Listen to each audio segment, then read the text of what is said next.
want to keep you up to date on the latest information that's coming into the newsroom. And right now, Hamilton County, the latest to declare a travel warning there. In the last couple of minutes, we also learned that county's also declared a local emergency and has decided that all government offices will be closed Monday. So our Ella Rhodes spent the day in Hamilton County today to see how they're handling all this winter weather. We're here in Noblesville, where we spent the day talking with city officials on how they're managing this snowstorm and keeping all of their residents safe.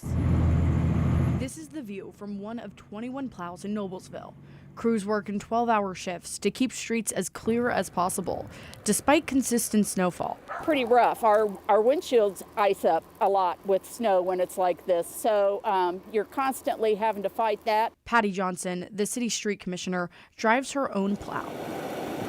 She says her crews are prepared for days like this. This one's going to be rough because it's continued for a long period of time, and it's also dry, so it's going to blow. We're going to have a lot of drifting. Mayor Jensen says residents listen to officials' advice as they see very few people out and about. We've seen quite a bit of reduction in traffic, which is great.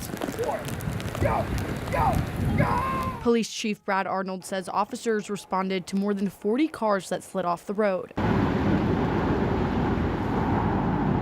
What that does is that takes away from our resources, because while our officers out trying to free people from being stuck in a ditch, they're not out there being able to provide service to others. If you're able, Chief Arnold says check in on your people. While you're home, be a good neighbor, especially for the elderly neighbors that you have. A lot of times they don't like to ask for help. Just check on them. The city mostly stayed quiet, except for a few people who trekked on foot to admire the beauty of the storm. I like taking walks when it's snowing out like this because I feel like I don't get to see the snow. The city says they expect snowplows to continue 12-hour shifts until Wednesday.